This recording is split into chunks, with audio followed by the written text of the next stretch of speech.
অপারেটরের জবাব দিলাম যে এটা টাকার দরকার নাই, এটা বাদ দিয়ে দেন, ফেরত দিয়ে দেন, এটা অনর্থক, যেভাবে বলছে এটা নষ্ট হবে, যে খেয়ে ফেলবে এই টাকা, যেভাবে বানানো হয়েছে খেয়ে ফেলার জন্য বানানো। কিছুদিন চুপচাপ গেল, ওরা বিশ্বব্যাংক পেছনে লেগে রইল, যেতে যেতে একবার প্রেসিডেন্ট পর্যন্ত গেল বিশ্বব্যাংক যে আমাদের ওই টাকার একটা, ওই প্রজেক্টের একটা বিহিত করেন। তখন জেনারেল এরশাদ প্রেসিডেন্ট, তিনি আমাকে তলব করলেন যে এটা বলেন, আপনি নাকি বাধা দিচ্ছেন এটাতে, কেন বাধা দিচ্ছেন? তা আমি বুঝালাম যে এই জিনিসটা এইভাবে বলে, যে টাকাটা দিচ্ছে যখন এটা রাখার কোনো ব্যবস্থা করা যায়, যে নিশ্চয়ই সৎ কাজে এটা ব্যবহার করা যাবে বলে একটা বুদ্ধি বার করে আমাকে বলেন। আমি বললাম ঠিক আছে, আমি একটু চিন্তা করে বলবো। তা আমি পরে 2 পৃষ্ঠায় লিখে দিলাম যে এটা এইভাবে করা যেতে পারে, এটা ফান্ড হইতে পারে, যেটার জন্য তখন মাইক্রো ক্রেডিটের টাকার অভাব, ছোট এনজিওরা কাছে টাকা পাওয়া যায় না কোথার থেকে।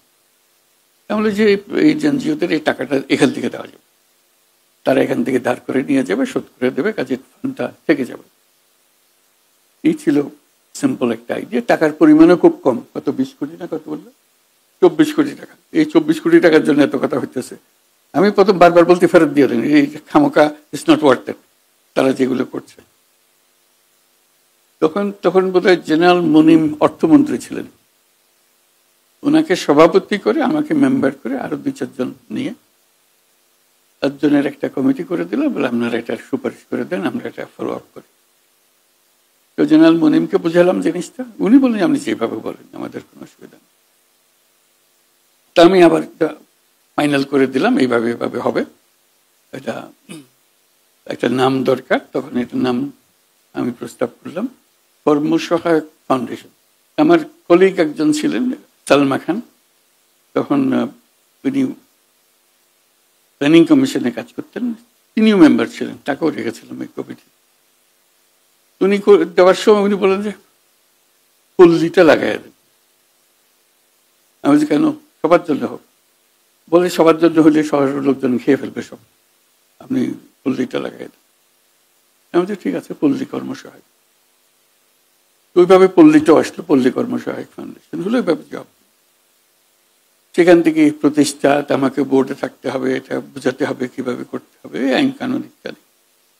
তো সেই থেকে যে বোর্ডে থাকলাম, এটা ক্রমান্বয়ে বাড়ছে এবং আমারও ভালো লাগছে যে সবাই তারা যারা এটা বড় করতে চাচ্ছে, এনজিওদের টাকার অভাবের যে সমস্যাটা ছিল সেই সমস্যাটা মিটে গেল। ক্রমেই এটা বড় হলো, এটার প্রচার হলো, আমরাও এটা প্রচার করলাম। বিদেশে যখন লোকজন আসে টাকার অভাবের কথা বলে, আমরা যে এরকম পিকেএসএফ এর মতো তোমরা একটা করো, তাতে অনেক জায়গাতে পিকেএসএফ এর মতো এরকম প্রতিষ্ঠান করেছে তারা, যাতে করে তাদের একই সমস্যা, এই এনজিওরা টাকা দিতে চায়, মাইক্রো ক্রেডিট করতে চায়, কিন্তু ফান্ড পায় না তার থেকে, ডোনাররা এই ধরনের ফান্ড দিচ্ছিল না তখন। তো কাজেই এইটা একটা সুরাহা হিসেবে পাওয়া গেছে। এটার থেকে আমরা যখন এক পর্যায়ে আসলো, এটা দিন গড়ালো, ব্যাংকরা টাকা দিতে আরম্ভ করলো। তখন ব্যাংক আর পিকেএসএফ এর মধ্যে একটা সমস্যা দাঁড়ালো, লোকজন ব্যাংকের দিকে চলে গেল, এনজিওরা। পিকেএসএফ এরটা একটু পিছিয়ে গেল, যে ওদের আকর্ষণ কমে গেল। এইভাবে ব্যাংকের উপরে নির্ভরশীল হলো। এটার থেকে সমাধান কি আছে, ব্যাংকের থেকে, ব্যাংকেরটা ভালো নাকি পিকেএসএফ এরটা ভালো, কোন দিকে যাবে, এ প্রশ্ন উঠল। ইতিমধ্যে আমি আরেকটা প্রশ্ন তুললাম, সেটা হলো যে এনজিওদের দিচ্ছে টাকা, তাদের মাইক্রো ক্রেডিটের জন্য ফান্ড হবে, সেটা দেবে। আমি যেটা চাচ্ছিলাম সেটা হলো এন্টারপ্রেনিয়ারশিপ, যে ফান্ড দেওয়া, যাতে করে ইন্ডিভিজুয়াল মেয়ে বা ছেলে তারা তাদের একটা নিজেদের প্রতিষ্ঠা করতে পারে, টাকা দিয়ে নিজেদের ব্যবসা প্রতিষ্ঠা করতে পারে, এন্টারপ্রেনিয়ারশিপটা ডেভেলপ করতে পারে। সেটার জন্য যেহেতু মাইক্রো ক্রেডিটে এন্টারপ্রেনিয়ারশিপটাই ডেভেলপ করার চেষ্টা ছিল, এখন ইন্ডিপেন্ডেন্টলি ইন্ডিভিজুয়ালকে অ্যাড্রেস করে এটা পারা যায়। আমরা নিজেরা এটা শুরু করলাম, এটা নবীন উদ্যোক্তা নাম দিয়ে।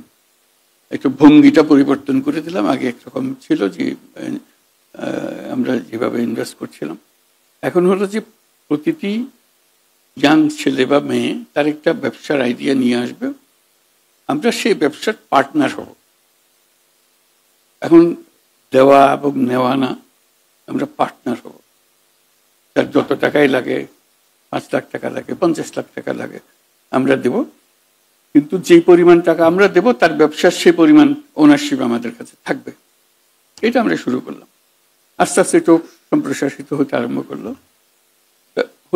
বিষয়টা হলো যে যতই সম্প্রসারণ করেন, তুমি যদি লাভ করতে পারো, সেই লাভের টাকা দিয়ে যেই শেয়ার আমার কাছে রয়ে গেছে সে শেয়ার কিনতে আরম্ভ করো। তোমার প্রথমে 5% শেয়ার ছিল, আস্তে আস্তে 6% শেয়ার করো, 10% শেয়ার করো, ক্রমে এক জায়গায় গিয়ে তুমি যদি পারো 100% শেয়ার নিয়ে যাও। আমরা আমাদের শেয়ার রাখতে চাই না। তো সেই ভঙ্গিতে যাচ্ছি। এখন এটা একটা সমস্যা দাঁড়ালো।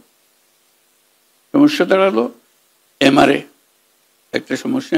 এমআরএও আমাদেরকে স্বীকার করছে না, কারণ আমরা মাইক্রো ক্রেডিট নই। ওদের কাজ হলো এমআরএর কাজ হলো আপনার তো মাইক্রো ক্রেডিট না, আপনার তো ইনভেস্টমেন্ট। আমরা কোথায় যাব, কার কাছে যাব, এটা নিয়ে বহুদিন ধরে শেষে এমআরএকে রাজি করানো গেছে, কোনো রকমে রাজি হয়েছে যে তাকে আমাদেরকে স্বীকৃতি দেবে, না হলে আমাদের যাওয়ার জায়গা নেই।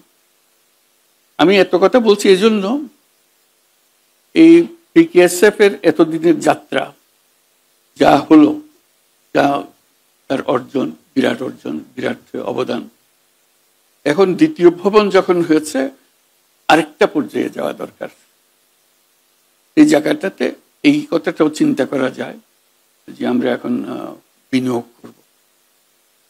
যে কোনো ব্যক্তির সঙ্গে যে একটা ব্যবসা শুরু করতে চায়, ইয়াং পার্সন ব্যবসা শুরু করতে চায়, তারটা যদি পছন্দ হয় আমি তার ব্যবসাতে বিনিয়োগ করবো। এই শর্তে তুমি আস্তে আস্তে তোমার মালিকানা, আমার মালিকানা কিনে নেবে, তোমাকে আমি দিয়ে দেবো, আমি রাখার জন্য দিয়ে নিই। কিন্তু যতদিন তুমি না পাচ্ছ এটা আমার ব্যবসা, তুমি ব্যবসা চালাচ্ছ। কাজে এটা না যে তুমি এটা নিয়ে আমার টাকা দিলে না কেন, ওরকম কথার সুযোগ যেন না হয়। সুযোগটা আসবে না এই জন্য যেহেতু আমি তো তার ব্যবসার মালিক, সে কাজ করছে, আমি তদারক করছি, খোঁজ খবর রাখছি। বেশি অসুবিধা হলে এমনও বলছি যে যেহেতু এটা আমি মালিক, তোমাকে তো এখানে তুমি 5% দিয়েছো বা 2% টাকা দিয়েছো, এর মধ্যে তোমাকে এটার পরিচালনা তো রেখেছি, তুমি চালাচ্ছ। আমি যদি মনে করি যে তুমি ভালো চালাচ্ছ না, আমি কিন্তু আরেকজনকে চালাতে দিয়ে দেবো, তোমার শেয়ার থাকবে ঠিকই, কিন্তু চালাতে দিয়ে দেবো। সে তখন মনে করছে তার থেকে হাতছাড়া হয়ে গেল, যাতে করে সে তো পারতেছে না, তো সে খুব চেষ্টা করে যাতে করে সে অর্জন করে দিয়ে দেয়। এবং আমাদের অভিজ্ঞতা হলো যে সবাই প্রায় সাকসেসফুল হয় শেষ পর্যন্ত। কিছু কিছু সমস্যার মধ্যে পরে আমরা গিয়ে সাহায্য করি যাতে করে উত্তরণ করতে পারে।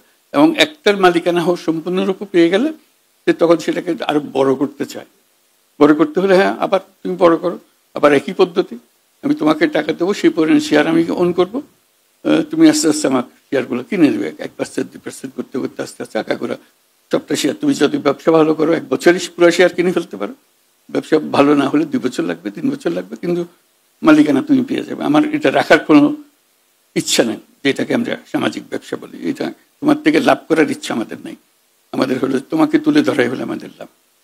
আমি এটা বললাম এই জন্য যে এই এখন পিকেএসএফ আগের কাঠামো নিশ্চয় পরিবর্তন করেছে, অনেক নিয়ম কানুনের মধ্যে পরিবর্তন হয়েছে ইতিমধ্যে।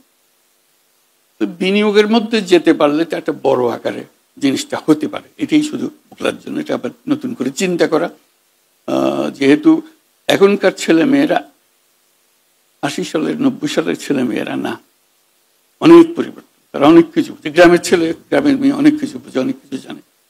কাজে সেই পর্যায়ে যদি আমরা যেতে পারি তাহলে ইট ক্যান ডু মিরাকল।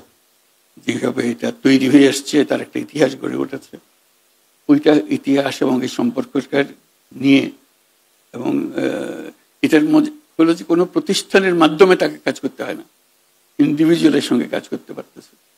তো যদি প্রতিষ্ঠানের মাধ্যমে করতে চায় তাও করতে পারে। যদি প্রতিষ্ঠান বলে যে আমাকেও এই টাকার দেন, আমিও শরিকদার হই, আমি এটা ম্যানেজ করবো আমার এলাকার থেকে, আপনার পুরো ব্যবস্থা যেভাবে আছে সেভাবেই থাকবে, আমরা এইভাবে অগ্রসর হতে পারি, সেটাও হতে পারে। পরীক্ষামূলকভাবে করে দেখা যেতে পারে কোনটা ভালো কোনটা। কিন্তু কিছু নমুনা আমরা যে করতেছি, কিছু নমুনা অনেক অগ্রসর হয়েছি, কয়েক লক্ষ এরকম বিনিয়োগকারী হয়েছে, উদ্যোক্তা হয়েছে, ছেলে মেয়ে সবাই মিলে।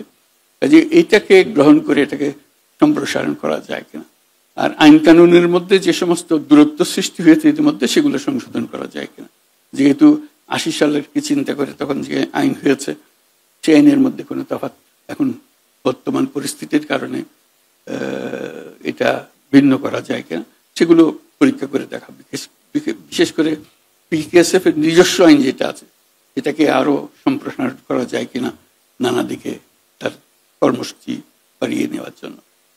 শুরুতে আমি বলেছিলাম যখন পিকেএসএফ শুরু হয় এই যে চিঠিপত্রগুলো আদান প্রদান হয়েছিল সেই সময় খুব ইন্টারেস্টিং চিঠিপত্র। আমি বললাম যে এগুলো একত্র করে আপনারা রেখে দেন, ইতিহাস হিসেবে থাকবে, আছে কিনা জানি না, আছে। আমার কাছে খুব ইন্টারেস্টিং মনে হয়েছিল যে এই যে এক্সচেঞ্জ হচ্ছে, আমি কথাবার্তা বলছি যে এটা এইভাবে হবে না, এইভাবে করতে হবে। আমি বললাম যেগুলো মূল্যবান জিনিস কি পরিপ্রেক্ষিতে আলোচনা হচ্ছে, তার ফলে কি দাঁড়ালো, এটা একটা ইতিহাসের অংশ যে কেন হয়, কিভাবে হয়, আপত্তিটা কি ছিল, এটা ভ্যালিড আপত্তি ছিল কিনা, যে পথে আমরা গেলাম সেটা সঠিক পথ কিনা। অনেক জিনিস এক্সচেঞ্জ হয়েছে, সরকারও এক্সচেঞ্জ করেছে, প্ল্যানিং কমিশন এক্সচেঞ্জ করেছে, ডোনারও এক্সচেঞ্জ করেছে, সব মিলিয়ে ওই 20 কোটি টাকাকে কেন্দ্র করে পুরো ঘটনাটা ঘটেছে। 20 কোটি টাকাটা বিশ্বব্যাংকের 20 কোটি টাকাটা রাখার চেষ্টা, সেটাকে ওই 20 কোটি টাকাটা উপলক্ষ না হলে পিকেএসএফ এর জন্ম হয়তো এইভাবে হতো না, অন্য কোনোভাবে কোনোদিন হতে পারে, এইভাবে আর হতো না, ওই ধাক্কাটাও আসতো না। আর এর পেছনে লেগে গেল স্বয়ং প্রেসিডেন্ট নিজে, কাজে ওইটার ধাক্কাটা দূরে সরে এসছে যে উনি চাচ্ছেন যে টাকাটা থাকুক, এই 20 কোটি টাকা থাকুক, আর উনি ভরসা করে আমাকে চাচ্ছেন যে আমি একটু সমর্থন করে বলেছি না দিয়ে দেন, ফেরত দিয়ে দেন, এই টাকা রেখেন, এটা ঝামেলা, এটা মানুষের খেয়ে ফেলবে এগুলো টাকাটা। কাজে এই যে এক্সচেঞ্জগুলো আছে ওখানে, ওইগুলো একটা গুরুত্বপূর্ণ জিনিস আমাদের ইতিহাসের অংশ হিসেবে কেন কোন পরিস্থিতিতে আমরা এগুলো ব্যবহার করেছিলাম সেটা জেনে নেওয়া। আমাদের যাওয়ার পথ দীর্ঘ, কিন্তু আমাদের প্রস্তুতির পর্ব খুব শক্ত। বাংলাদেশের যে প্রস্তুতি দারিদ্র নিরসনের অন্য কোনো দেশে এরকম হয়েছে বলে মনে হয় না। একেবারে গোড়াতে গিয়ে যে মানুষের সঙ্গে কাজ করা, সেটার যথেষ্ট কাজ হয়েছে, বিভিন্ন সবাই মিলে কাজ করেছে। কাজে ওই যে স্টেজে এসছি এখন একেবারে বড় আকারে চলে যাওয়ার সময় এসছে, এটা পারা যাবে। টাকারও অভাব হওয়ার কথা না, কারণ আমাদের উপর আস্থা আছে সবার। সেভাবে এই ফাইন্যান্সিয়াল সিস্টেমকে গড়ে তুললে আমরা সত্যি সত্যি মানুষকে উদ্যোক্তা করতে পারি, যেটা আমার মূল কথাতে বারে বারে আসি। মানুষ কারো চাকরি করার জন্য আসে নাই, মানুষের জন্ম হয়েছে উদ্যোক্তা হওয়ার জন্য। কাজে সেটার দিকে যেন আমরা যেতে পারি, আমরা সবাইকে সে সুযোগ যেন দিতে পারি যে উদ্যোক্তা হওয়ার সুযোগটা তার আছে। সেই সুযোগটা নিল কিনা? এখনো বহু রকমের মানুষ উদ্যোক্তা হয়েছে, বহু রকমের, আমরা তালিকাও করে রাখি নাই কারো, এরকম পর্যায়ে গেছি আমরা। কাজে আরো সুযোগ আসছে বড় রকমের প্রযুক্তির কারণে। একটা বড় কারণ হলো প্রযুক্তি। প্রযুক্তি আমাদেরকে একেবারে বিশ্বের সঙ্গে যুক্ত করে দিয়েছে সমস্ত কাজে। কাজেই সেই প্রযুক্তিকে ব্যবহার করে এখন সময় এসছে যে আমরা প্রতিটি মানুষকে তার সৃজনশীলতাকে কেন্দ্র করে যেখানে যেতে চায় সেখানে যাওয়ার সুযোগ আমরা করে দিতে পারি। আশা করি সেই কাজে পিকেএসএফ এই নতুন ভবনে এসে নতুন